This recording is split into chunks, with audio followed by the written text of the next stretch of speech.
Muy buenas noches. Buenas noches donde ya es de noche, buenas tardes donde aún es de tarde. Bienvenidos a esta capacitación especializada del día de hoy, auspiciada por ILFIS.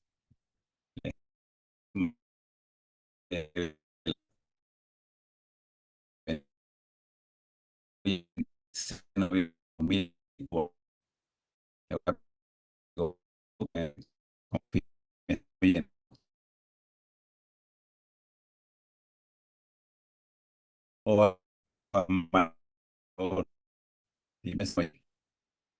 alguien que me oye.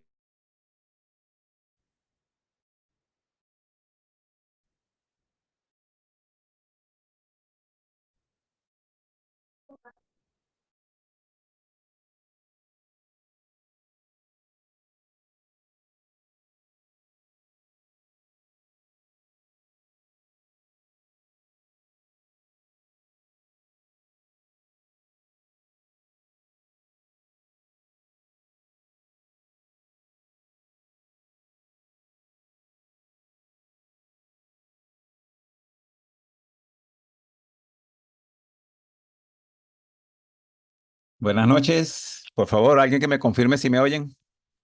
Sí se escucha, Inge. Ahora ya se escucha mejor. Hola, Ah, correcto. muy Buenas bien, muchas noches, saludos. gracias. Bueno, buenas noches, bienvenidos. Creo que ahorita estaba hablando y me quedé hablando solo porque se me cayó la conexión. Sean todos bienvenidos a esta capacitación especializada del día de hoy, 26 de noviembre de 2024. Capacitación especializada patrocinada por ILFIS, auspiciada por ILFIS. El día de hoy tendremos una capacitación que lleva por título Introducción al diseño de sistemas de rociadores. Introducción al sistema de rociadores que será dictada por el ingeniero Rigoberto Gómez Martínez, que él se encuentra en México actualmente.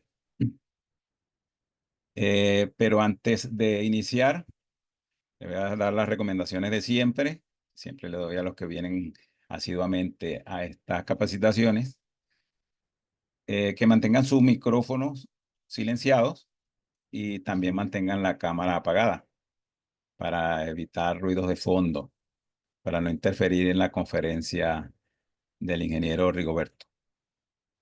Bien, y también quería compartirle algunas novedades, algunas promociones que tiene ILFIS para este mes. Y la primero que le voy a comentar es que estamos en Black Friday en ILFIS y se tienen unos descuentos especiales para los diplomados que están actualmente en proceso de inscripción. ¿Están viendo mi pantalla? Por favor, alguien que me lo diga. Sí, se ve correctamente. Sí se Muy ve. bien, muy bien. Muchas gracias. Entonces, tenemos un 20% de descuento para el diplomado de dinámica de incendio y para el diplomado especializado en diseño e instalación de sistemas rociadores automáticos contra incendio. Este diplomado está empezando justamente esta semana. Ayer se dio la bienvenida ya a los alumnos que estaban inscritos, pero todavía esta semana se pueden inscribir el que quiera participar en este diplomado. Este es un diplomado de 16 horas, de 16 horas, no, perdón, de 60 horas, del cual alguna de la información que vamos a hablar hoy, que va a hablar hoy el ingeniero Rigoberto, tiene que ver con este diplomado. Básicamente, lo que él va a tocar hoy en la conferencia es un extracto mínimo de este diplomado. Como ustedes pueden ver en pantalla, tiene varios módulos. Estadística de protección contra incendio en rociadores, aspectos introductorios de los sistemas de rociadores, la clasificación o tipología de rociadores, tipo de sistema de rociadores, componentes de un sistema de rociadores. Pueden ver que es un temario bastante amplio, bastante grande. Es un diplomado en base a la norma NFPA 13. En total son 23 módulos. Pueden revisar toda esta información en la página web de ILFIS, ilfislatinoamerica.com/curso/rociadores. Allí pueden ver revisar bien esta información y los interesados se comunican em, con su ley, que ella va a compartir, o con Alexandra, que ella va a compartir su contacto por acá, por el chat. El otro diplomado que mencioné, donde hay un 20% de descuento, esto es hasta el 20, creo que hasta el 29 de este mes, es el diplomado de dinámica de incendio, que también está aquí. Este diplomado, un diplomado también de 60 horas dictado por el doctor Federico Latosinski. Aquí van a aprender todo lo básico que tiene que ver con el fenómeno del fuego: termodinámica, transferencia de calor, carga de combustible, ensayo de laboratorio, tasa de liberación de energía, modelado de incendios, líquidos incombustibles, efecto de la radiación en pool fire, etcétera, etcétera, etcétera. Todo el contenido lo pueden revisar también en la página de ILFIS. Son 16 módulos en total. Y el otro diplomado, del cual hay ya no un 20% de descuento, sino un 15%, es el Diplomado Internacional de Diseño de Sistemas contra Incendios para la Protección de Mercancías. Esto, en pocas palabras, es protección de almacenes con rociadores. Este diplomado es lo que tiene que ver. Y el contenido de ese diplomado lo pueden ver aquí también en la página de ILFIS. Diplomado de Protección de Mercancías. Este diplomado son en total, creo que 11 módulos, donde van a ver desde la definición y la clasificación de mercancías, un repaso general de los sistemas de rociadores y sus componentes, los requerimientos generales y almacenamiento misceláneo, la protección con rociadores CMDA, la protección con rociadores CMSA, protección con rociadores ESFR, protección con rociadores entre estanterías, lo que se conoce como rociadores INRAX, los diseños alternativos y especiales, la aplicación de las normas FM Global. La gran mayoría del contenido de este diplomado está en base a la NFPA 13, pero hay un módulo donde se explica los criterios de protección de FM Global, los criterios de protección para almacenamiento. Después tienen también el suministro de agua para protección, para sistemas rociadores que protegen almacenamientos, y hay un módulo sobre diseño de protección por desempeño y ensayos. Ok, un diplomado bastante completo. Yo creo que en nuestra región, en Latinoamérica, no hay otro diplomado como este en la protección de almacenamiento utilizando rociadores. Así que están cordialmente invitados a participar. Pónganse, aquí están los contactos para que gestionen su inscripción. Ok, se ponen de acuerdo con su ley o con Alexandra. Bien, entonces voy a dejar yo de compartir. Ya le hice la promoción. Ah, esos son los diplomados que están en proceso de inscripción para este mes. El descuento los descuentos aplican hasta el 29 de noviembre, ¿ves? Bien, entonces, sin más, para no quitar más tiempo, voy a cederle la palabra al ingeniero Rigoberto Gómez para que comience con su conferencia. Muy bien, Rigoberto, adelante. Ok.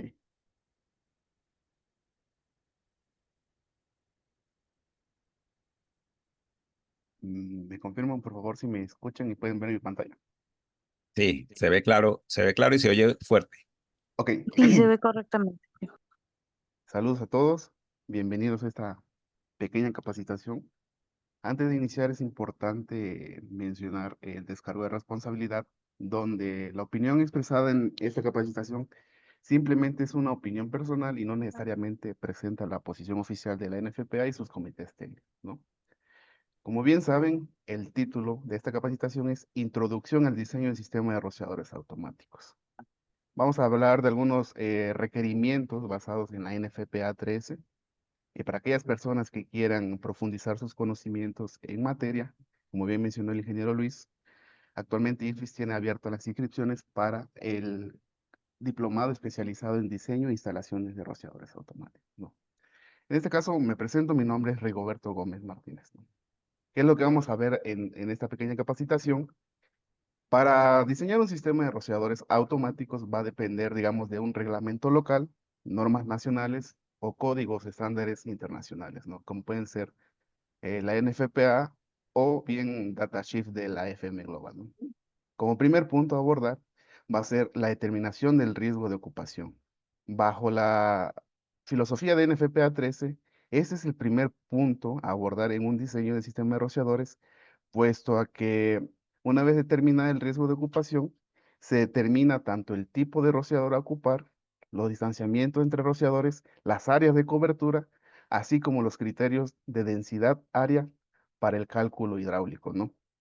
Entonces, a hacer una mala selección de un riesgo o una mala clasificación nos llevará a que el sistema no esté condicionado a combatir un incendio, ¿no? Como segundo punto, vamos a ver la determinación del área de cobertura de los rociadores.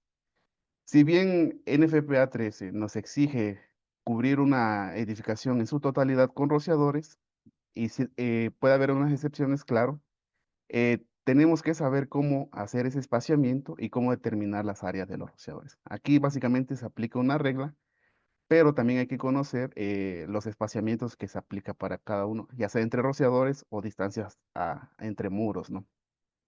Y el tercer punto son las limitaciones áreas de área máxima para sistema de rociadores. Si bien la NFPA nos exige cumplir con, en la edificación con un sistema, cuando esta edificación es muy grande, entonces el sistema lo tendremos que hacer en varios sistemas, ¿no? Entonces, para ello se especifica las áreas máximas acorde al riesgo. Entonces, básicamente estos tres puntos son, digamos, los fundamentales para poder empezar a diseñar un sistema. Claro, es importante mencionar que son muchos requisitos, ¿no? Pero como introducción sería lo esencial, ¿no? Vamos a ver algo muy importante que ya les he mencionado, que las clasificaciones de las ocupaciones deben estar relacionadas con el diseño, la instalación de los rociadores y requisitos de suministro de agua únicamente. A grosso modo, vamos a ver que los riesgos de ocupación se clasifican en tres.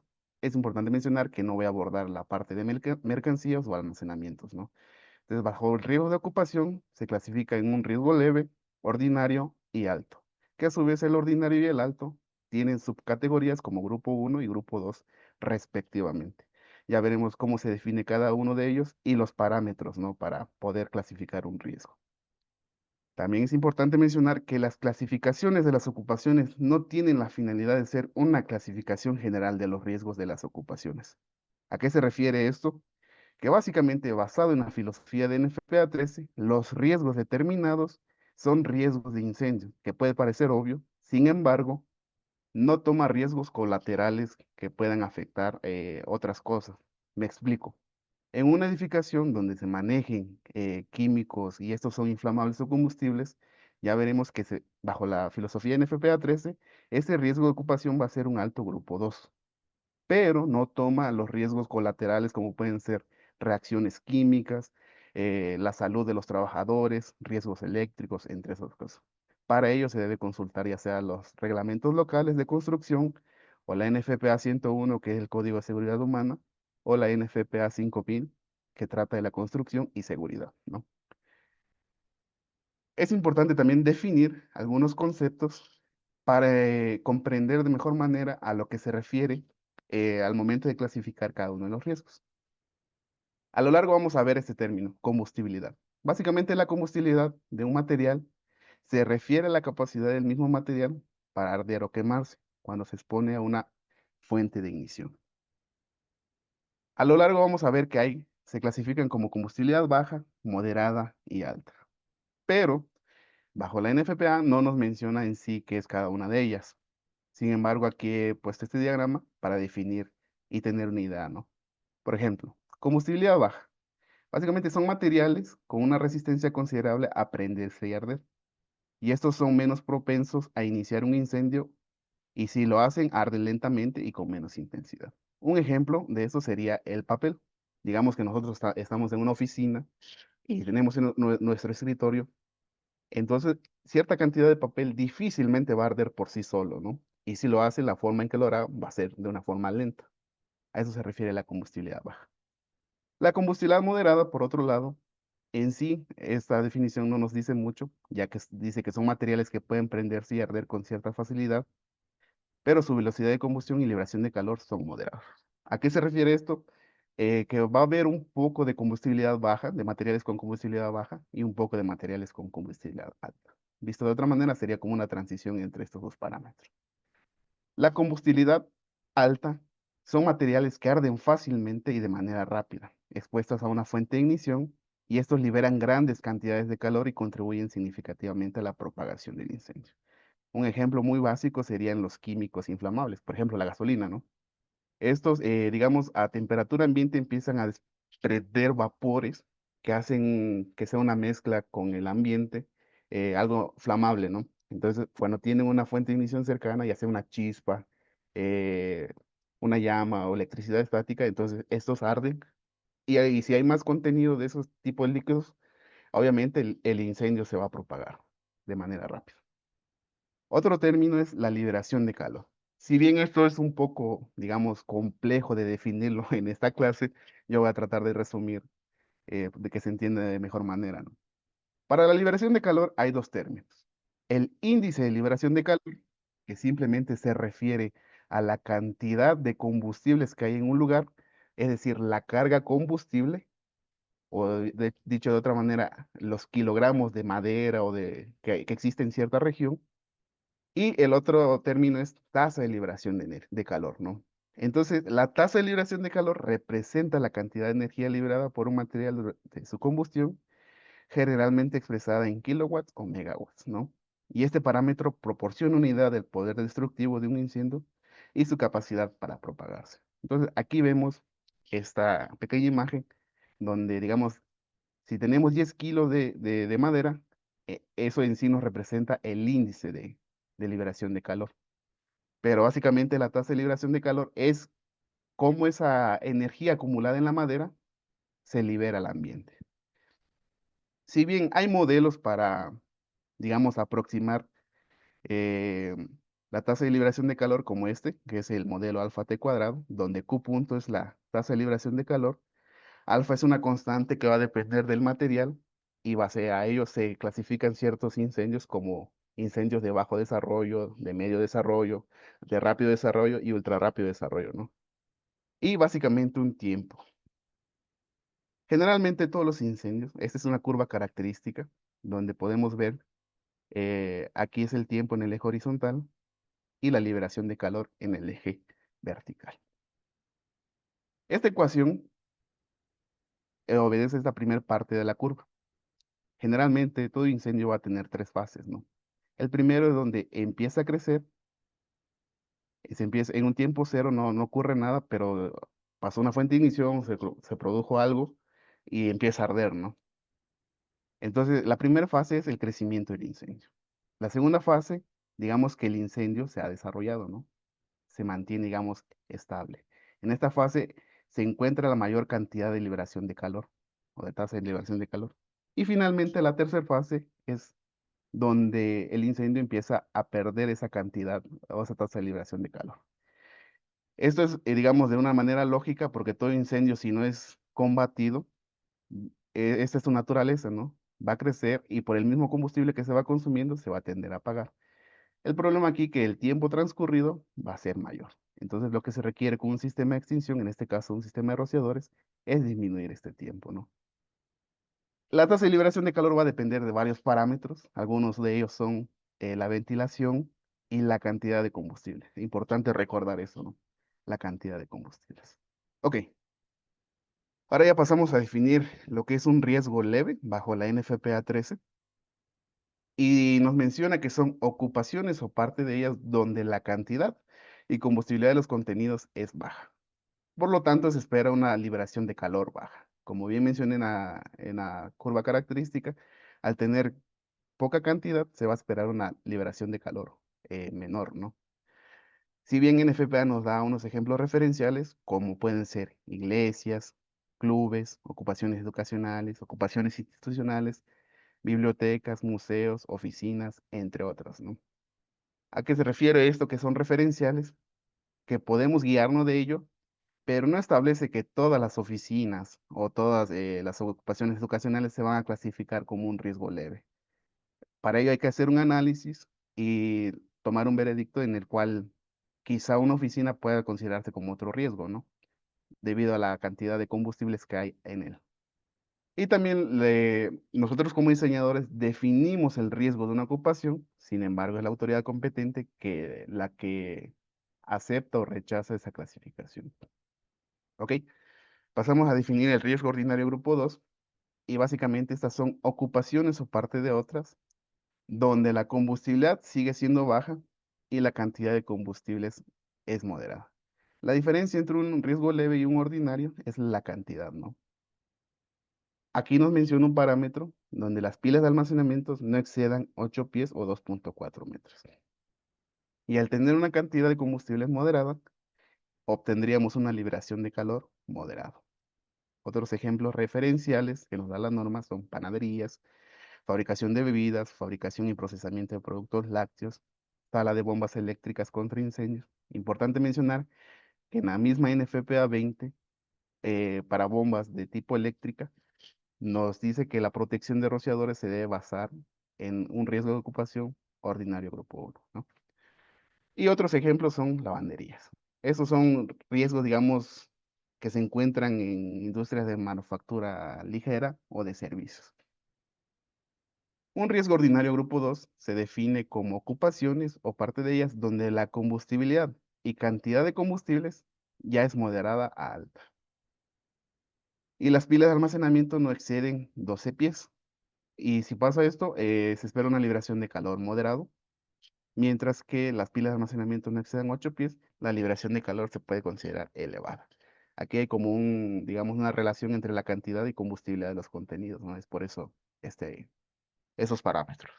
Algunos ejemplos son instalaciones agrícolas, estacionamientos de automóviles. Importante mencionar que a partir de la NFPA, bueno, de la edición 2022, el riesgo de estacionamientos o parqueos, como le llamen en sus países, se ha determinado como un riesgo ordinario grupo 2. Si bien antes de ella se consideraba un riesgo ordinario grupo 1, esto es porque el análisis de incendio para estacionamiento se basaba en analizar un automóvil, ¿no? Ya que cada uno de ellos tiene un tanque de combustible. Y esto, bajo esa premisa, no representaba un desafío al sistema de rociadores. Sin embargo, mediante el desarrollo de la tecnología y el desarrollo de materiales, hemos visto que los nuevos automóviles han incorporado con materiales más combustibles y difícilmente ya le cuesta o le representa un desafío al sistema de rociadores. Entonces, bajo estudios se ha determinado clasificarlo como un riesgo ordinario grupo 2. Esto a partir de la edición 2022. Otros ejemplos son productos de confitería, tintorerías, ocupaciones mercantiles, que también son las más comunes, plantas de elaboración de papel, oficinas de correo y fabricación de neumáticos. Hay más ejemplos en la norma, pero aquí he puesto nada más un resumen, ¿no? Ahora vamos a pasar a un riesgo alto, grupo 1. Un riesgo alto, grupo 1, también son ocupaciones o parte de ellas, donde aquí ya hay mucha cantidad y muy alta combustibilidad de los contenidos. Y una característica específica de este riesgo es que hay presencia de polvos, pelusas u otros materiales que introducen la probabilidad de incendio de rápido desarrollo. Al tener mucha cantidad de combustibles, la liberación de calor es elevada. Sin embargo, no restringe que pueda haber poco o ningún líquido inflamable o combustible. Algunos ejemplos son hangares para aeronaves, áreas de fluidos hidráulicos, fundición a presión, extrusión de materiales, entre otros, ¿no? Vamos a ver un video donde básicamente vamos a ver el efecto de la presencia de polvos en una atmósfera, ¿no? Si bien aquí vemos polvo acumulado o condensado en una superficie con una fuente de ignición, no pasa nada. Entonces, se hará un experimento donde la persona tiene una tolva, vierte cantidad de polvo, no sé qué polvo sea. Esa tolva tiene conectada una manguera y en este pedestal van a crear una fuente de ignición, ¿no? Considerablemente alejada. Entonces, el objetivo es que esta persona, por medio de la manguera, se va a alejar, va a soplar y va a crear que el polvo se esparza en toda la atmósfera. Y veremos la probabilidad, bueno, el desarrollo del incendio, ¿no?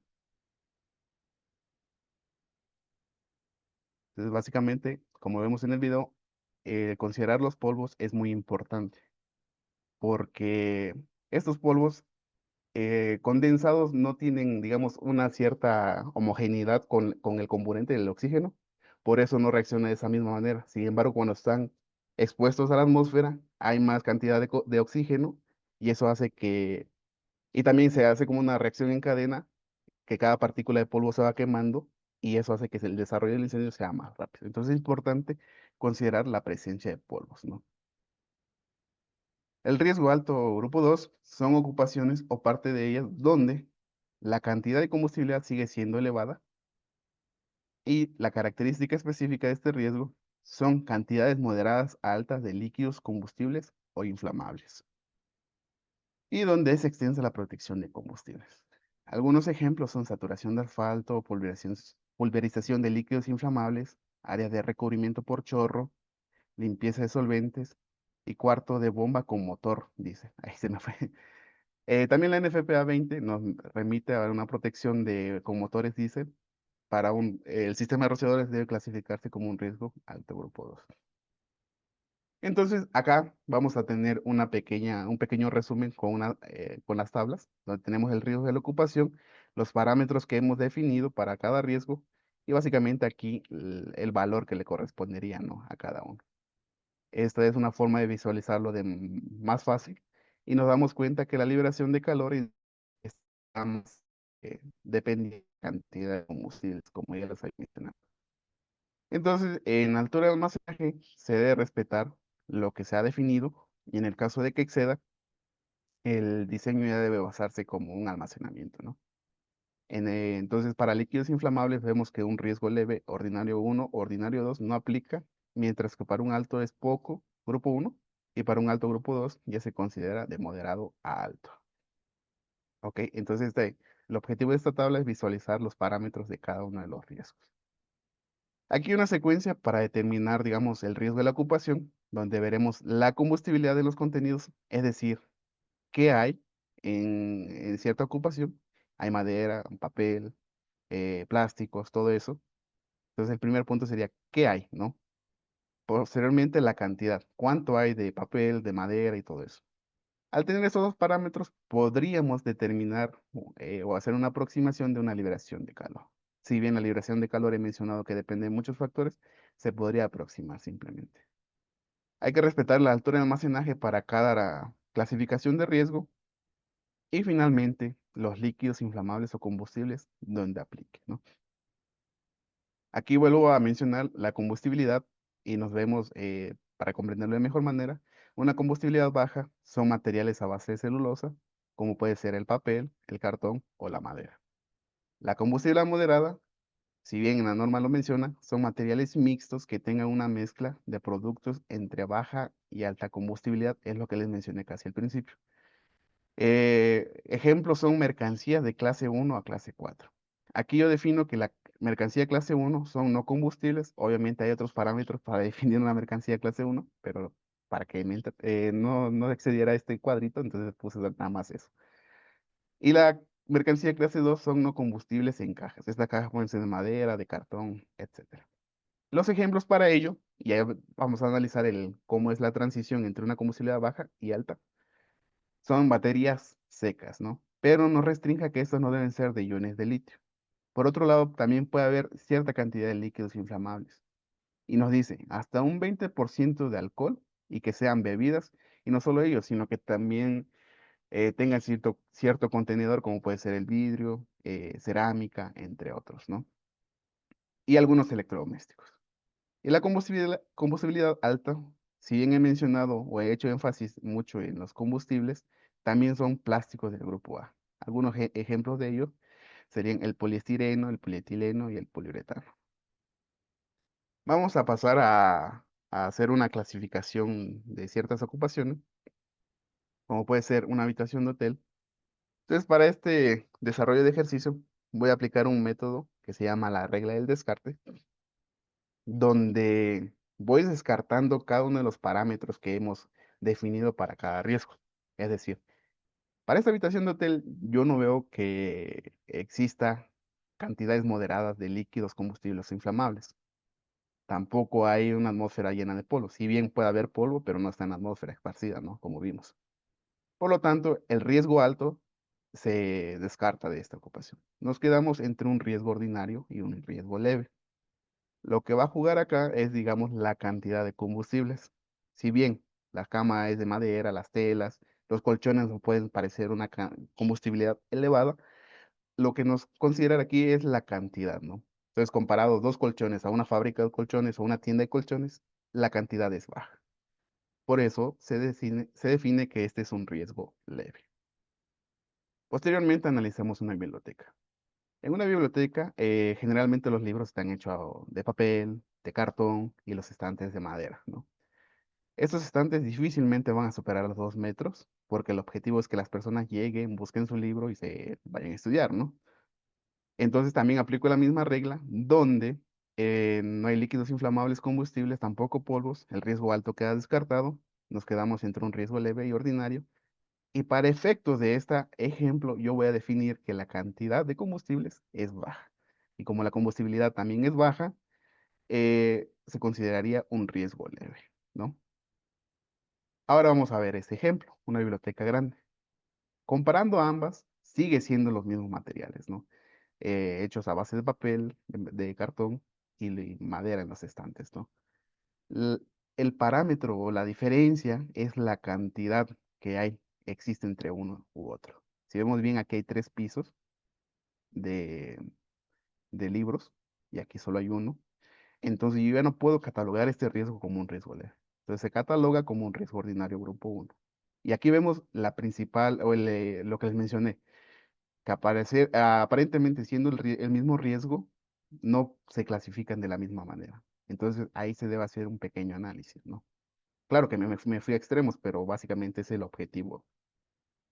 Ok, NFPA 13, perdón, nos da, como hemos visto, parámetros, pero estos parámetros son cualitativos para clasificar los riesgos. Esto básicamente por una razón. Determinarlo de una forma cuantitativa sería un poco más complejo porque tenemos que ver la geometría del recinto, ventilación, la descarga de los rociadores, y eso nos lleva a una ingeniería basada en el desempeño y es muy complejo, ¿no? Entonces, por esa manera que hemos visto la parte de combustibilidad, cantidad de combustible, liberación de calor, que nos hace una clasificación más cualitativa, ¿no? Y al mismo tiempo da esa flexibilidad para cumplir con una clasificación acorde, ¿no?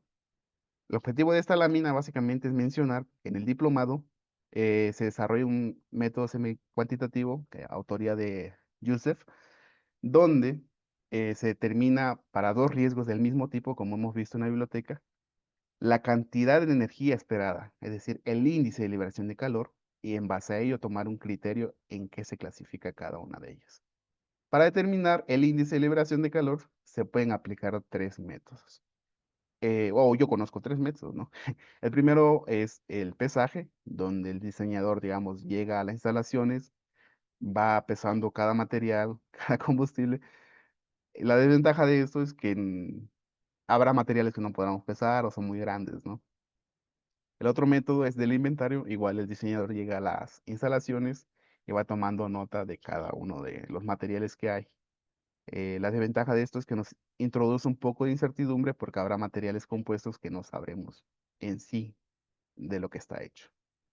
Y la tercera es de mensajería, como hicimos el ejemplo del hotel y de las bibliotecas, donde el cliente nos manda fotos de sus instalaciones y en base a esas fotos nosotros determinamos o aproximamos bajo qué riesgo se podrían determinar.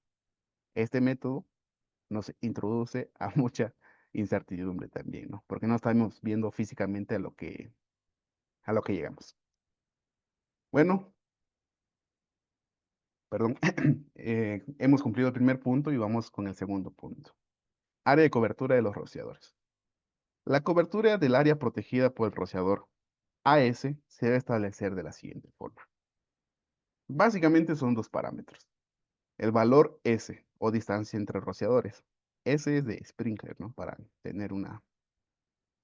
Entonces, básicamente esta distancia se determina a determinar la distancia entre rociadores o hasta el muro u obstrucción en el caso del rociador final de la línea ramal, y se debe elegir la distancia mayor entre, ya sea 2 veces la distancia a la pared o la distancia al siguiente rociador. Para ello vamos a ver esta imagen. Una imagen dice más que 1000 palabras y vamos a explicar lo siguiente. El valor S se determina a través de la línea ramal, acá.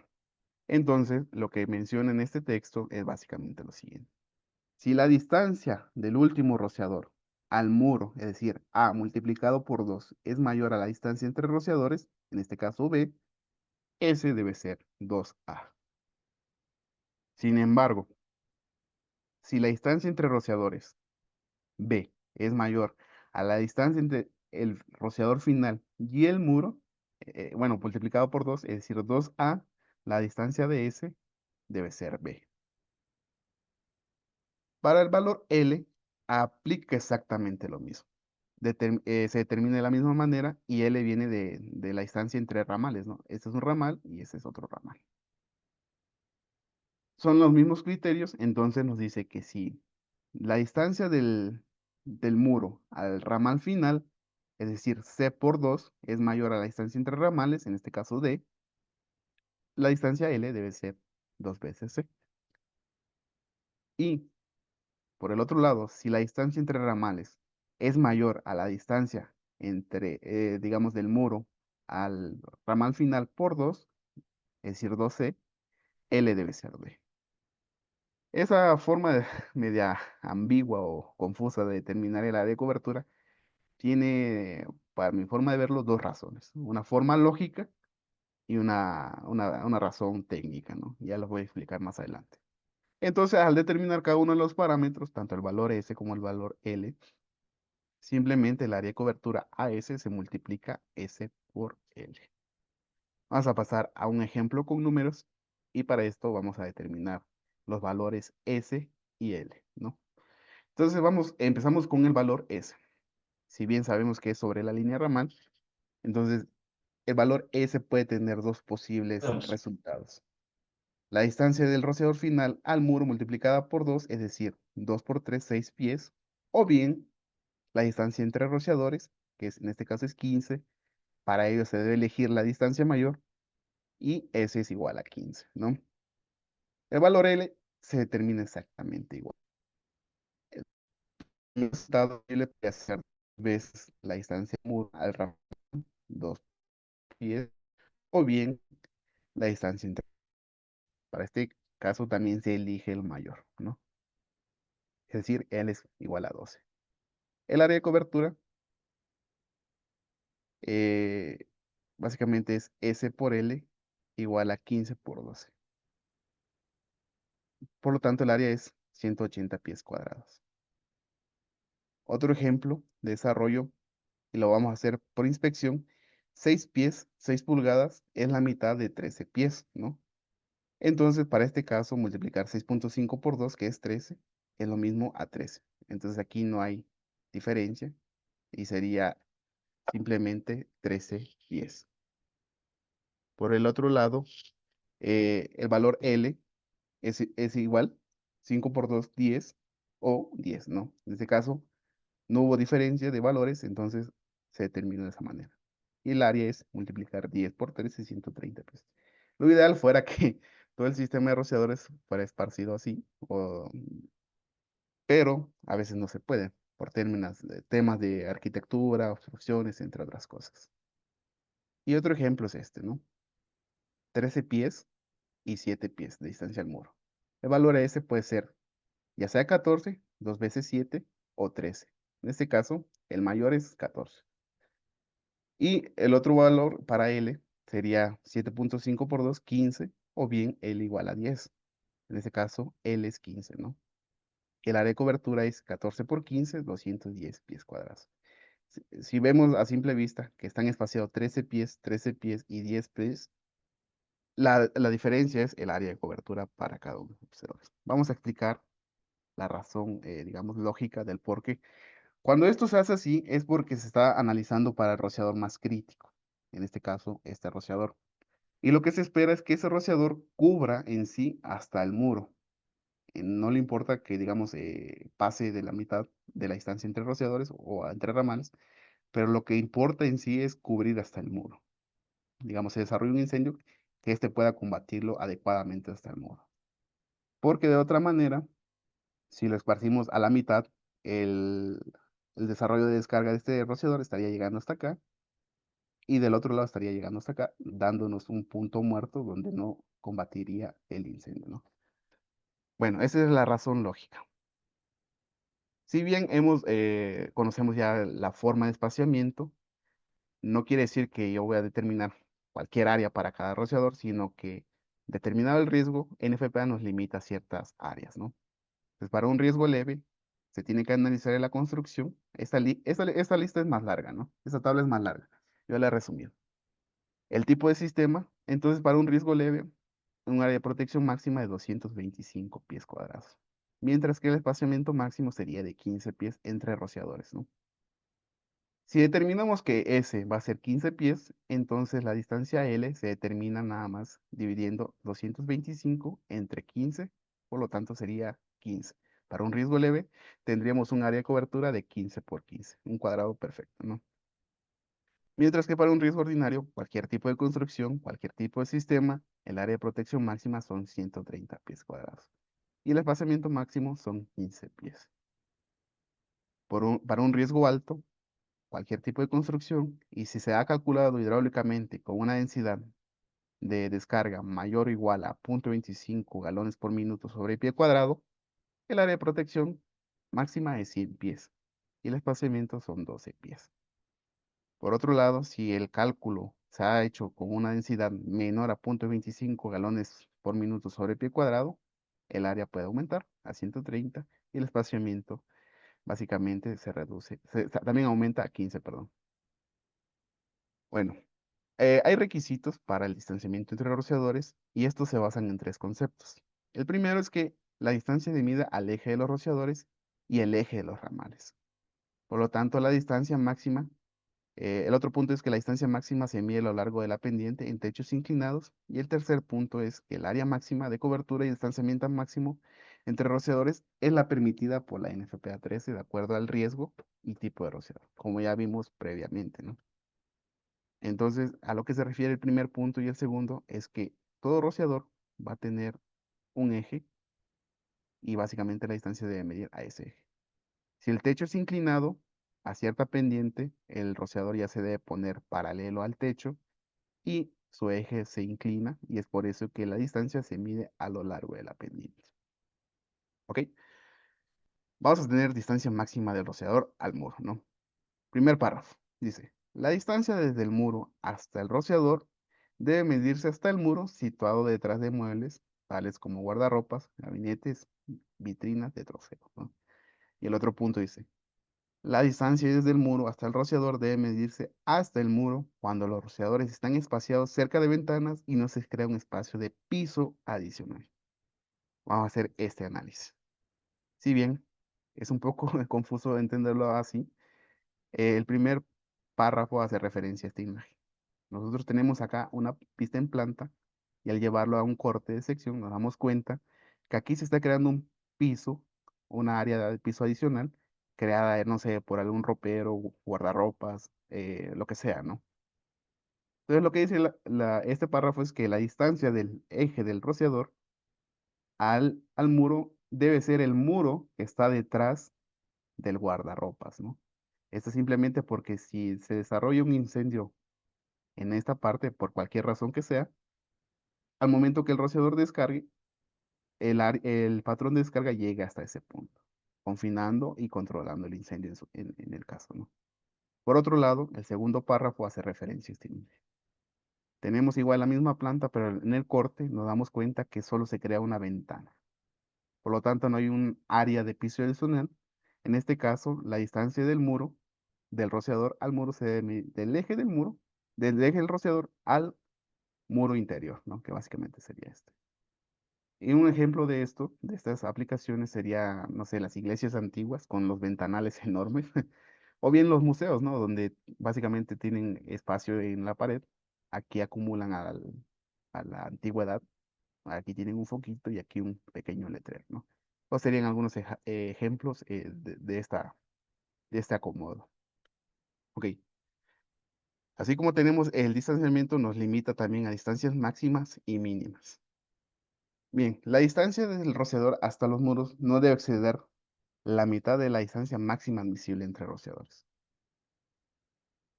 Aquí voy a mencionar, digamos que estos rociadores son de un riesgo ordinario, grupo, bueno, de cualquier riesgo, ¿no? Obviamente ordinario. Entonces, la distancia máxima, como vimos en las tablas, para un riesgo ordinario va a ser 15 pies. Entonces, lo que nos dice es que la distancia máxima del rociador al muro simplemente es esa distancia dividida entre 2, es decir, 7.5 pies, ¿no? Ahora vamos a pasar a explicar la razón técnica del por qué 2 veces al muro y todo eso. Bueno, digamos que yo he definido mi sistema de rociadores, tengo 2 líneas ramales y tengo mi distancia al muro. Entonces, se ha definido un rociador acá, acá y acá. Previamente, les voy a explicar algo. La densidad de descarga para un riesgo ordinario, grupo 1, va a ser de 0.15 galones Perdón, por minuto sobre pie cuadrado, ¿no? Ok. Básicamente la densidad de descarga es una cantidad de caudal sobre una superficie. Recordemos que para el área máxima para un riesgo ordinario es de 130 pies cuadrados. Por lo tanto, para este rociador, multiplicando la densidad de descarga por el área máxima, se va a esperar un caudal de 19.5 galones por minuto, ¿no? Entonces, el diseñador ha definido que, pero yo no sé si está escribiendo algo, pero no se observa en la lámina. a ver, sí, sí, se puede ver lo que estoy haciendo. No, no sé, tienes un problema con la presentación ahí. Algo está pasando que no se ve el cursor ahorita. A ver, dígame. No, Ok. O sea, tenemos ahora una sí, lámina, hasta así ahora se ve se el ve, cursor. ahora sí se ve. El cursor se ve ahorita. A ver, ahí. Ajá. Ok. Entonces, repito, perdón. No, Eh, el cursor se quedó detenido otra vez. ok, ok, ok. No, entonces no sé. Vamos a hacer algo. Desconecta, deja de compartir y vuelve a compartir de nuevo. A ver. Sí.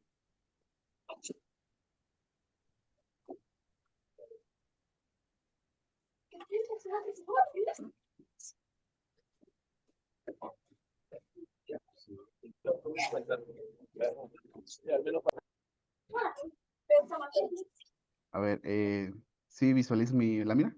Ahora sí, y se ve el cursor ahorita moviéndose. Ok. ¿Sí ven que estoy pintando? No, ahora no se ve que está pintando. Ok. Bueno, entonces No nada, se, nada, no se mira nada la imagen. Ok. lo voy a narrar, ¿no? Digamos que para este sistema de rociadores yo he definido que la densidad de descarga son 0.15 para un riesgo ordinario, ¿no? Ajá. Entonces, al multiplicarlo por el área máxima, que son 130 pies, vamos a esperar para un rociador 19.5 galones. En el diseño se ha definido que la distancia del rociador, de este rociador al muro son 15 y la distancia entre rociadores son 10 pies. Por lo tanto, la distancia S simplemente se termina de multiplicar 2 veces 7.5, ¿no? Por lo tanto, la otra distancia L va a ser 130 entre 15 igual a 8.5 pies, ¿no? Entonces, ¿esto qué nos lleva? Si en el diseño ya se ha determinado así, al momento de la instalación, si no se puede espaciar entre ramales 8.6 pies y se hace un espaciamiento a 10 pies, esto nos va a llevar a tener un área real más grande, ¿no? Multiplicar 15 por 10 nos va a dar 150 pies cuadrados, que normativamente ya está mal, ¿no? Entonces, básicamente, si aplicamos la densidad de diseño, nos va a exigir un poco más de galonaje. 0.15 por 150 son 22.5 galones, ¿no? Eh, el contexto de esto es que no podemos variar la densidad de descarga porque se ha calculado con una, ¿no? Entonces, por esa razón, el área de cobertura de los rociadores sí puede variar, ¿no? Es básicamente la razón técnica del por qué. Una disculpa que no se pudo ver lo del cursor, no entiendo el por qué. Y bueno, también hay distancia mínima permitida entre un rociador y el muro. Esta debe ser la mínima también por cada rociador. En este caso es para un rociador de pulverización estándar, ya sea pendiente o montante, en la norma se define que esa distancia mínima debe ser de 4 pulgadas desde un muro, ¿no? Esto básicamente se estableció con la NFPA 72, donde 4 pulgadas es la distancia suficiente para que un dispositivo se active, ¿no? Ya que estando eso en esquina, se puede crear un espacio muerto y no, eso retardaría la activación del dispositivo. Por otro lado, pasamos a la distancia mínima entre rociadores. Y es que vaya esto, a ver, si bien, ahorita sí ven bien mi cursor. Sí, Ok, a ver si no. Esto básicamente es lo siguiente. La distancia mínima debe ser 6 pies o 1.8 metros. ahora se quedó estático. Ah, entonces es Mejor ok. sigue sin escribir. Básicamente esto Sí, es buenas por lo noches, pero sí siguiente. se nota el curso. Ujú. Ok, voy a continuar. Esto es por lo siguiente. Si la distancia entre este rociador y este rociador es de menos de 6 pies, al momento que haga la descarga este rociador, si el fuego se desarrolló en esta parte, el calor se acumula, el rociador se activa por calor, entonces el rociador empieza a descargar y digamos que si están espaciados a menos de 6 pies, el patrón de descarga va a llegar a este rociador, enfriando el elemento activador y lo que hará es simplemente que si el calor llega para este rociador no se va a activar porque se ha enfriado por este. Y el incendio, si no es controlado por este, se va a desarrollar hasta que se active esto, ¿no? Lo malo de esto es que este rociador no está haciendo su función y a este efecto, como está salteando esto, se le llama escape. Hay unas excepciones donde sí se puede espaciar a menos de 6 pies y para ello se deben usar un elemento llamado pantallas deflectoras y esto debe ser un material sólido y rígido que permanezca tanto fijo antes y durante el funcionamiento de los rociadores. Debe tener al menos 8 pulgadas y 6 pulgadas de largo, 8 pulgadas y 6 pulgadas de alto. Y debe extenderse de 2 pulgadas a 3 pulgadas por encima de los deflectores del rociador montante. Aquí vamos a ver el elemento que vemos acá en medio es una pantalla deflectora, perdón. El objetivo es básicamente que al momento que se active este rociador, el patrón de descarga choque con esta pantalla y escurra el agua acá. Es en sí, si lo vemos desde una vista lateral, no estaría creando una obstrucción, por lo tanto, solo el objetivo es proteger el elemento activador de este rociador para que no se enfríe y en su momento que se quiera activar, lo hará, ¿no? También pasamos al distanciamiento del rociador debajo del cielo raso. Entonces, en construcciones sin obstrucciones, la separación entre el deflector del rociador y el cielo raso debe estar entre 1 pulgada como mínimo y 12 pulgadas. Entonces, para techos sin obstrucciones, es decir, techos lisos, cuando nosotros tenemos un incendio, el rociador lo debemos espaciar de 1 pulgada a 12 pulgadas, medidas desde el deflector. Eso sencillamente por la razón física, ¿no? En un incendio, cuando ocurre la combustión, lo que hace es calentar las partículas de aire. Las partículas calientes se acumulan en el techo y las frías van bajando. Entonces el calor se va a ir acumulando en el techo. Digamos que entre más cercano tengamos el rociador al techo, hará que se active, digamos, más rápido, ¿no? A diferencia que tengamos un rociador, no sé, espaciado a 1 metro, la cantidad de calor para que llegue a ese punto va a ser demasiada, ¿no? Entonces, básicamente a eso se refiere este requisito de 1 a 12 pulgadas. Y nos menciona que para rociadores ocultos o empotrados, el requisito anterior no se aplica. Esto debido a que tienen el elemento operativo por encima del cielo raso y por lo tanto el deflector del rociador se encuentra más cercano al cielo raso y debe instalarse de acuerdo a su listado. Este es un rociador oculto. Tiene una tapa. Esta tapa se desprende con el calor, dejando libre el rociador. Entonces, de manera que cuando hay un incendio se desprende la tapa, el calor pasa en este pequeño, digamos, protección del rociador y el rociador se activa. Y para techos obstruidos se debe verificar el caso particular, porque básicamente incluirlo aquí sí sería la presentación mucho más larga. Finalmente pasamos al punto 3, las limitaciones de área de protección. Y es que básicamente esto se refiere a que El área de piso máxima para cualquiera de los pisos que va a ser protegido mediante rociadores abastecidos por una montante se debe limitar a lo siguiente, ¿no? Primero, basado en el riesgo, ¿no? Si es un riesgo leve, el área máxima para ese riesgo va a ser 52.000 pies cuadrados. O un riesgo ordinario es lo mismo. Tenemos un riesgo extra calculado hidráulicamente, 40.000 pies cuadrados. Almacenamientos en pilas de gran altura también nos define 40.000 pies. Y este riesgo leve se puede expandir hasta 78.000 pies cuadrados. Y este es un requisito nuevo bajo la edición 2025.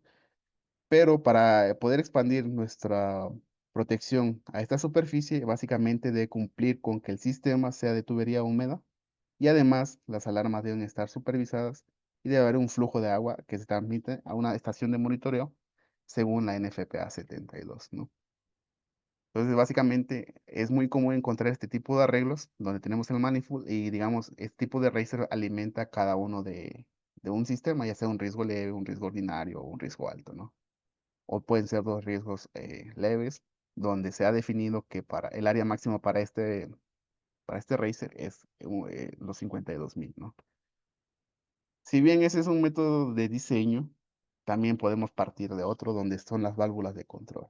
Básicamente, las válvulas de control, valga la redundancia, controlan el flujo hacia los sistemas de protección contra incendios a base de agua. Y cada sistema de rociadores debe contar con una válvula indicadora listada, ubicada en un lugar accesible y diseñada para controlar todas las fuentes de suministro de agua automáticas. En un sistema de rociadores, todas las fuentes de suministro deben ser de forma automática y no se deben operar bajo o de forma manual con una válvula, ¿no?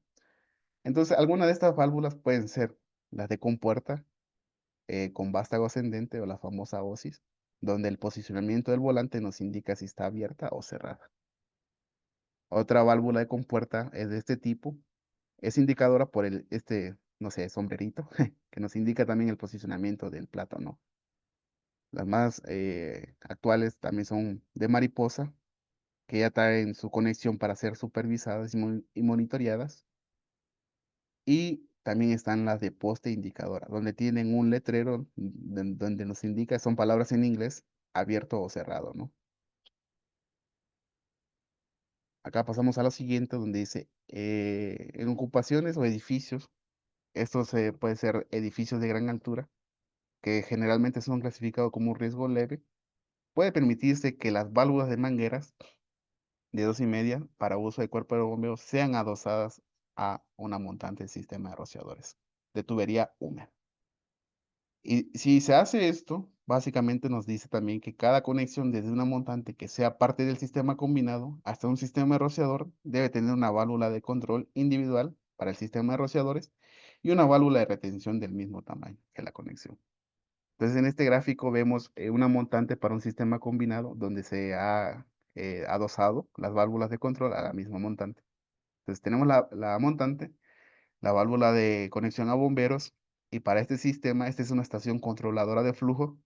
Tenemos que seccionar para el sistema con una válvula de control indicadora, como las que hemos visto, una válvula de retención check, un manómetro, un interruptor de flujo. En el caso de, si este es monitoreado, se va a hacer el cableado correcto, ¿no? Esto lo que pasa es que cuando hay flujo, acá tiene como un platito que hace que se mueva y eso es el que emite la señal. Y un arreglo básicamente para determinar las pruebas de drenaje y de inspección, ¿no? Esta válvula nos ayuda a hacer las pruebas, que hay un visor y este es un orificio equivalente a un rociador. Y esta, por otro lado, es una válvula para hacer el drenaje conectado a una montante, ¿no? General.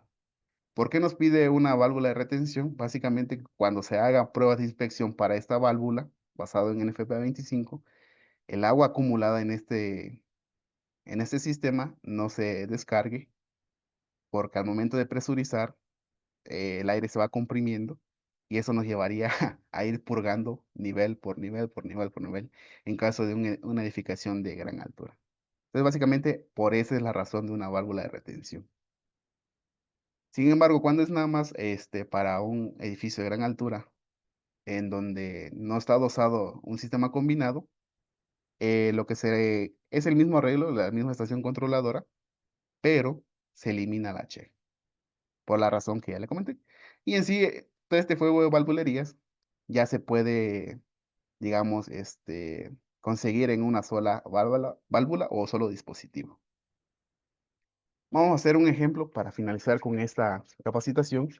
Y dice, determinar el número de sistemas requerido para proteger una instalación clasificada como riesgo leve y otra como un riesgo alto. Ambas con un área horizontal de piso de 28.986 y se ha calculado hidráulicamente. Entonces, para un riesgo leve, el área total, como hemos dicho, es 28.986 metros cuadrados y el área máxima de protección definida por la NFPA, en este caso son 52.000 pies cuadrados o 4.830 metros cuadrados, multiplicado por el número de sistemas, nos va a dar el área total. Lo que queremos saber es el número de sistemas, entonces simplemente se hace una pequeña división, ¿no? El número de sistemas sería igual al área total, los 28.986 entre 4.830 metros cuadrados, igual con 6 sistemas. Tenemos entonces acá nuestra ocupación, tenemos el suministro de agua automático, que es una bomba contra incendios, conectado a una tubería principal, y básicamente seccionamos para cada uno de los sistemas. Aquí se representan los 6 sistemas, ¿no? El objetivo de esto es, si en este sistema yo necesito hacer una actualización, modificación, mantenimiento o reparación, digamos, activo el sistema y tengo que cambiar los rociadores, yo secciono este sistema sin dejar sin suministro a los demás sistemas. Básicamente ese es el objetivo del porqué de esta área máxima, ¿no? Para un riesgo alto, el área total básicamente es 28.000, igual lo mismo, se aplica lo mismo, pero la diferencia es que el área máxima para un riesgo alto es 3.720. Al dividir el área total entre el área máxima de protección, nos da que se necesitarían 8 sistemas para un riesgo del mismo tipo. Entonces, otra razón del por qué también se ha definido un área máxima, visto desde otro punto, es dejar sin servicio como máximo a 400 rociadores. ¿Ok? Con eso finalizo esta capacitación. Muchas gracias por su atención y participación. Muy bien, Rigoberto. Te felicito. Muy buena tu charla. Muy buena tu capacitación.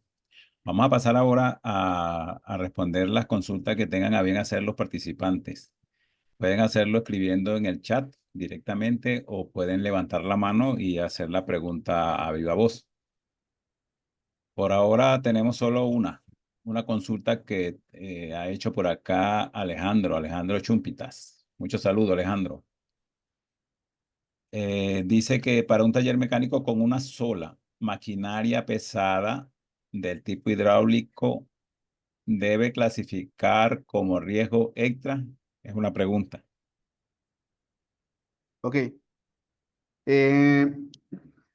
Habría que hacer el análisis, ¿no? Es una maquinaria y como ya les mencioné, los factores que engloba cada uno de los riesgos, a mi forma de verlo, yo lo clasificaría como un riesgo ordinario grupo 2 porque en sí no hay tanta cantidad, o sea, sí hay líquidos hidráulicos, pero también Sí, tampoco hidráulico. tengo, digamos, atmósfera, ¿no? Que nos introduzca una rápida probabilidad de incendios. Y como es nada más una maquinaria, entonces aquí empezamos a analizar la cantidad que tenemos. Si Ujú. fueran más maquinarias, y esas fueran, digamos, y también el líquido o el fluido lo usaran para procesos a presión, entonces ahí sí ya lo catalogaría como un riesgo alto grupo 1. Pero para este caso, en mi opinión, yo lo catalogaría como un riesgo ordinario grupo 2. No sé ahí el Inge de Luis si tengan una No, opinión estoy de distinta. acuerdo con ese criterio. Claro, habría que conocer el lugar y hacer una inspección más detallada, ¿no? Para ver qué otras cosas pueden afectar la clasificación allí. Pero desde el punto de vista de que hay una sola máquina y uno supone que es un taller un poco amplio y que no tiene mucho combustible acumulado, como los talleres por lo general lo que hay son elementos metálicos, más que todo, herramientas, estas cosas, al no ser tan importante o muy importante la cantidad de combustible que pueda haber en la maquinaria, podría llegarse hasta ordinario 2 si acaso, por allí. Ya estaría bien. Así a vuelo de pájaro, como dicen por acá. Tenemos por acá otra pregunta de Dalton Angomás. ¿Hay algún diplomado que tenga el diseño de rociadores y sistemas de mangueras? No, punto no. Hay el diplomado de diseño de rociadores que está empezando esta semana, todavía tienes tiempo para inscribirte, pero para sistemas de manguera es otro curso. Este curso, un curso para sistemas de manguera lo vamos a sacar el año que viene, el año 2025, si todo marcha bien. ¿Ok? Un curso de solo sistemas de manguera.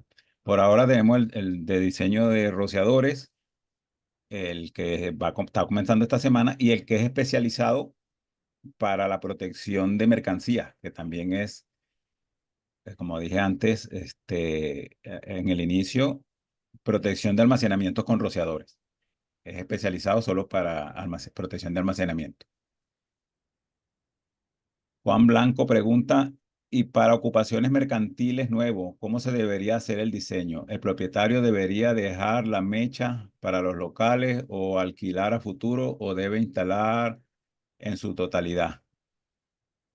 Es una pregunta que hace Juan Blanco, Rigoberto. A ver, ¿cómo? ¿Y para Eh, ocupaciones mercantiles nuevos, cómo se debería hacer el diseño? ¿El propietario debería dejar la mecha para los locales o alquilar a futuro o debe instalar en su totalidad? a ver, ¿qué es la mecha? La mecha, yo entiendo que es el punto de conexión.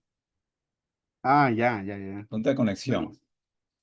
es que es un tema, ¿no? O sea, para ocupaciones donde se van a expandir, eso es importante mencionarlo al momento de diseñar un sistema, donde se van a expandir, entonces, obviamente para que el equipo de bombeo cumpla con las características tanto en presión como en caudal, entonces nosotros podemos diseñar para la edificación existente y se puede dejar la conexión también, ¿no? Para futura expansión. Entonces ese es un punto, ¿no? Un punto de riesgo de diseño. Por otra parte, también podrían, digamos, si son de edificios, no sé, muy separados, entonces tendrían que hacer dos bombas y todo eso. Pero eso ya es una cuestión, yo lo veo así de diseño, ¿no? Si se van a expandir y ya lo tienen eh, definida en el prediseño, entonces sería bueno considerarlo también para que el equipo de bombeo sea acorde a las necesidades de la futura expansión, para que si en ese caso hay riesgos que son catalogados diferentes a una ocupación mercantil y esos pueden ser de mayor demanda, pues vaya, ellos tengan el suministro tanto en presión y caudal. Ese sería mi punto de vista.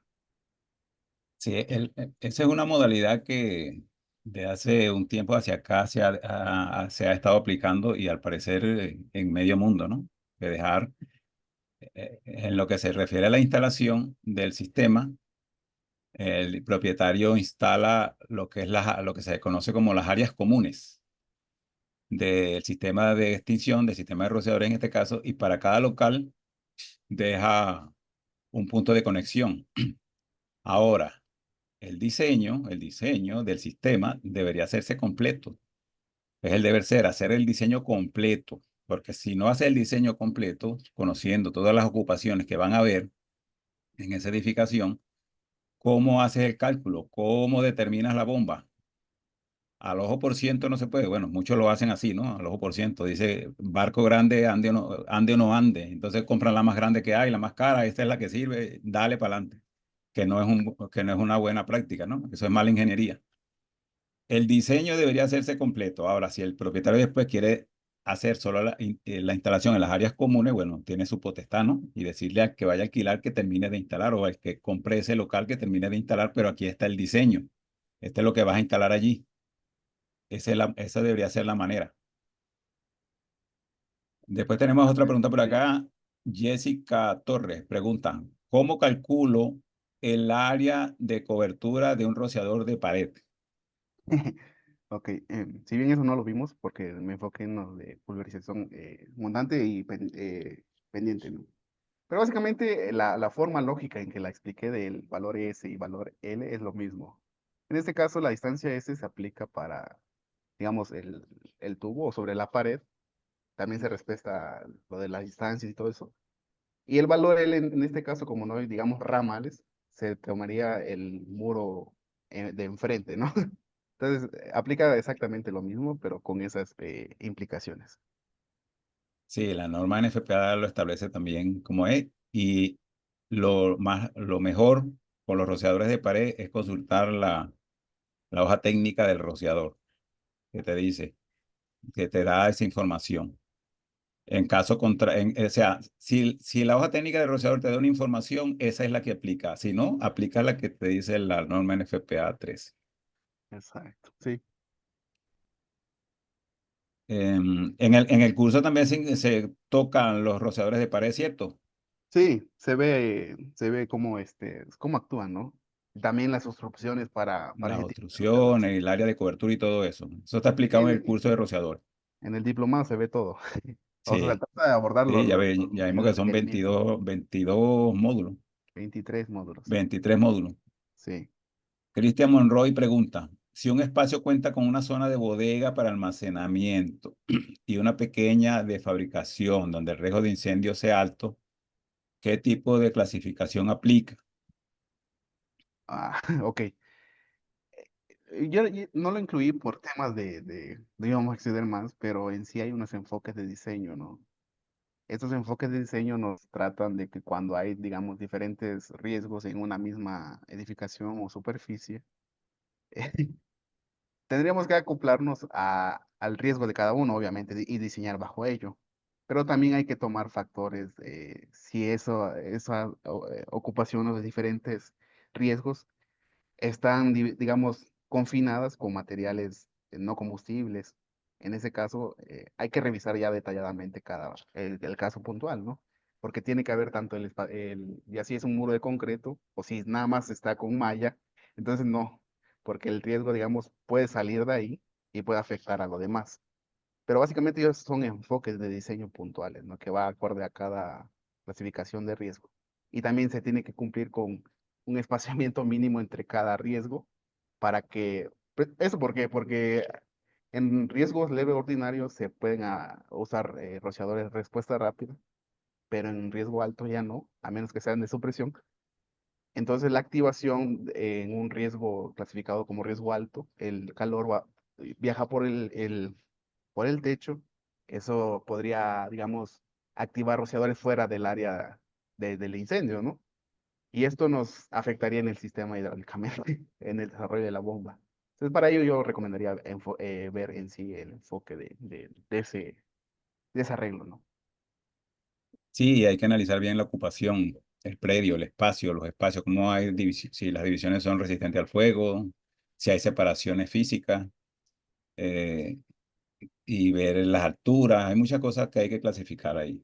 Sobre todo en el tema de almacenamiento hay que ver la altura de almacenamiento. Hay diferentes maneras de almacenar y se tratan de manera diferente, también dependiendo de la mercancía que almacenes.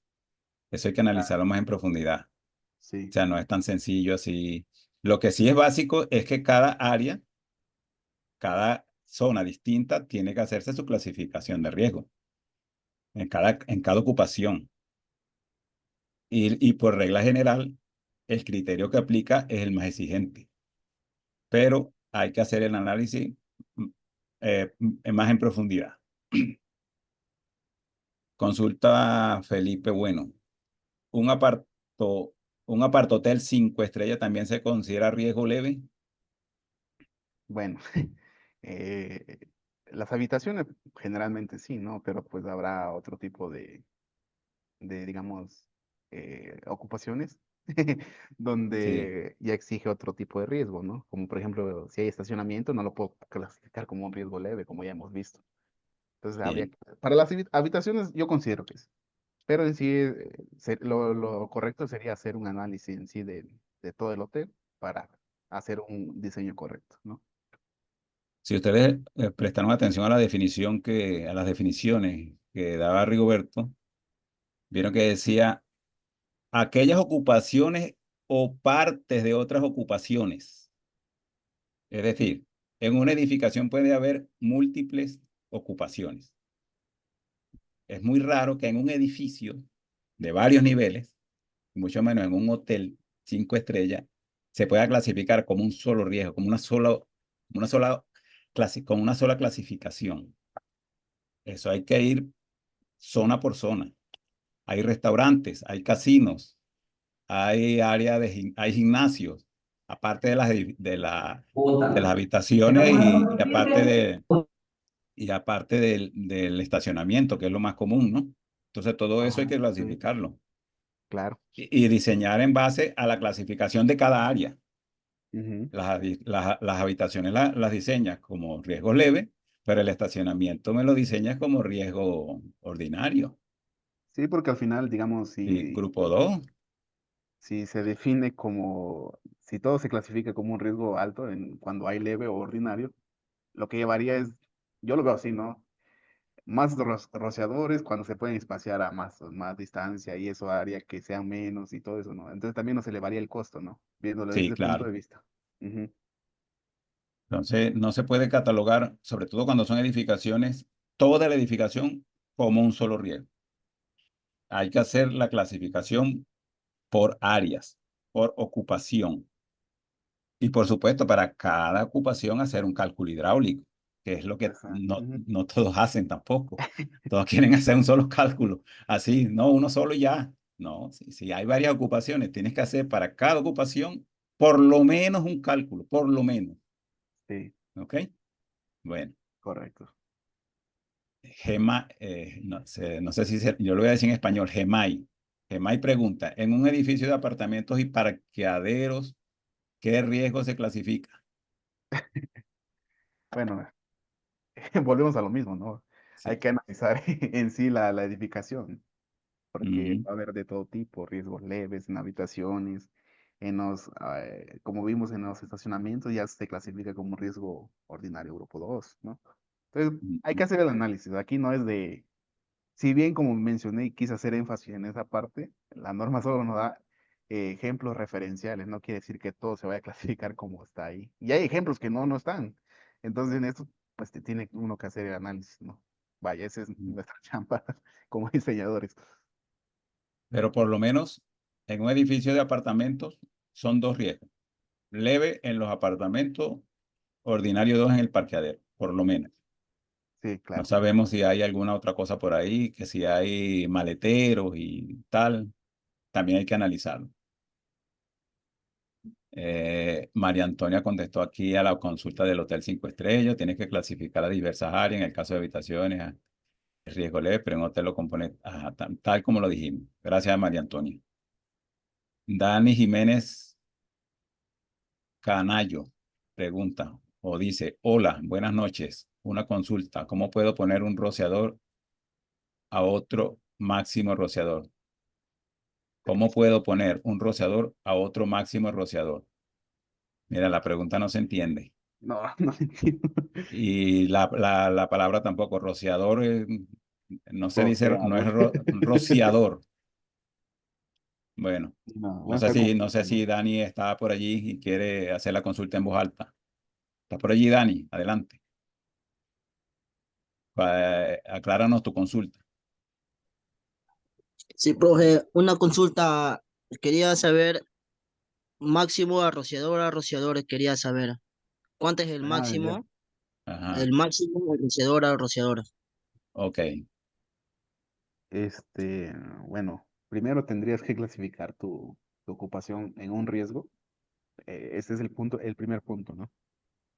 Y si bien yo mostré una tabla, para cada riesgo, ya sea un riesgo leve, el distanciamiento máximo entre los rociadores son 15 pies.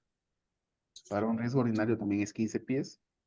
Y para un riesgo alto va a depender de cómo está calculado el sistema, pero generalmente son 12 pies, ¿no? Entonces, primero tendrías que determinar en sí el riesgo de esa ocupación para poder tomar esa decisión. Ujú, muy bien. Tomás Gaviria, ¿cuándo inicia el diplomado? Si se refiere al diplomado de rociadores, el especializado en rociadores automáticos por la norma NFPA 13, que he mencionado al principio, o que también mencionó Rigoberto, ya está iniciando esta semana. Hay chance de inscribirse hasta el viernes, no, hasta el domingo. porque esta semana es como la semana introductoria. Se comparte información básica, pero en sí, las clases comienzan el próximo lunes. Bueno, y también tienen que hacer unas actividades de presentación y esas cosas también, ¿no? Ajá, durante Que esta son, semana. Entonces, ajá, para la durante esta semana semana. que viene ya empieza la clase en forma, ¿no? Sí, claro, es Ok, correcto. si tienes chance de inscribirte todavía, contacta a Alexandra o a Zuley. María Antonia también estaba contestando por aquí la de la distancia rociador a rociador. La del apartamento también la contestó María Antonia. Cristian Monroy. Si un espacio cuenta con una zona de bodega para almacenamiento, esto ya lo contestamos. Ya, Gracias, ok. creo que Muy son bien. todas las preguntas, Estas ¿no? son todas, no hay más. No hay más preguntas. ¿Alguien más quiere preguntar algo?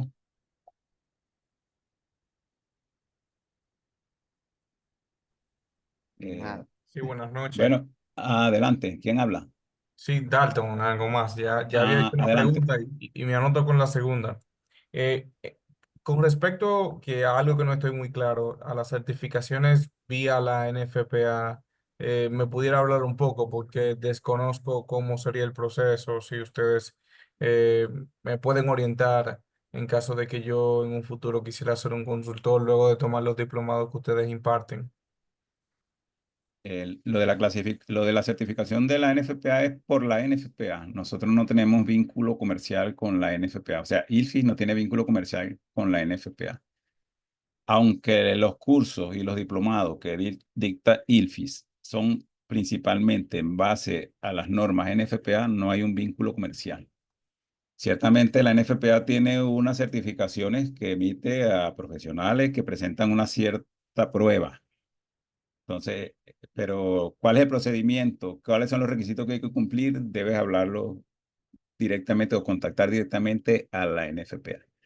Lo que sí te puedo garantizar es que tomando los cursos que dicta ILFIS, cuando vayas a presentar esos exámenes, esas evaluaciones para la certificación, vas a ir bastante preparado. Eso sí te lo puedo decir.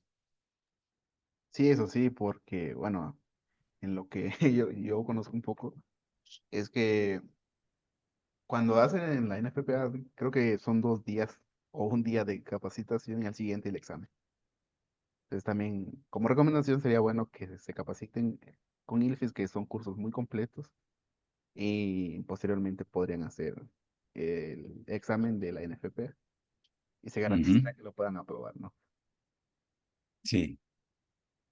Y al fin y al cabo, lo importante no es tanto la certificación, a mi modo de ver, ¿no? Estoy hablando por mí, no por ILFIS.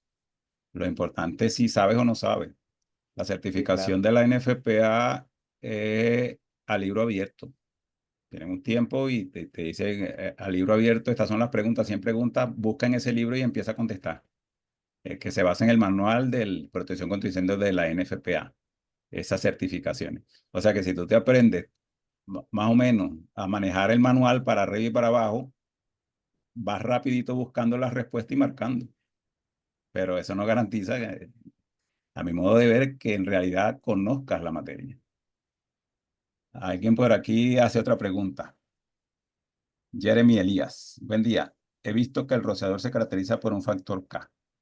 Quisiera saber más al respecto. ¿Qué denota esa constante y su interpretación? Bueno, la parte del factor K en sí ya son características en sí del propio, bueno, del orificio, ¿no? Del rociador. Eh, Se ha determinado con un factor, con un número, pero en sí involucra más constantes, ¿no? Incluso creo en el curso de hidráulica que usted da, se ve a profundidad eso, ¿no? De que es un orificio con más factores, pero en sí básicamente es el orificio de la descarga del rociador.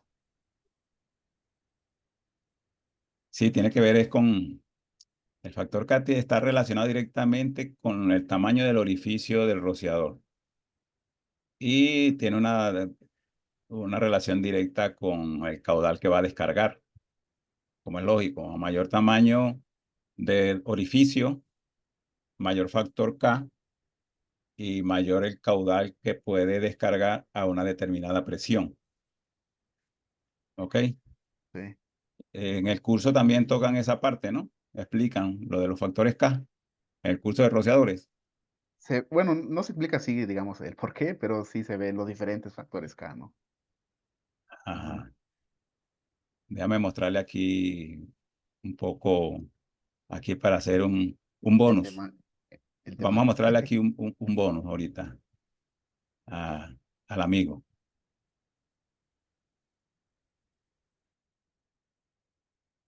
Esta es la fórmula del factor K.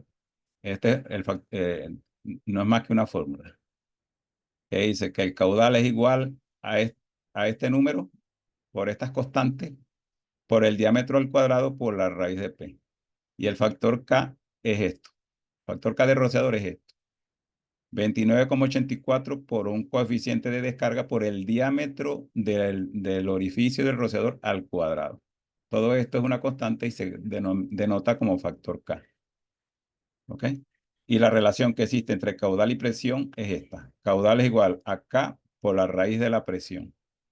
Quiere decir que mientras más grande es el K, el factor K del rociador, a la misma presión va a descargar un mayor caudal. ¿Ok? Y los factores K que contemplan la norma NFPA 13 son estos que están aquí, desde 1,4 hasta 33,6, aunque los criterios de diseño llegan hasta 25,2 nada más.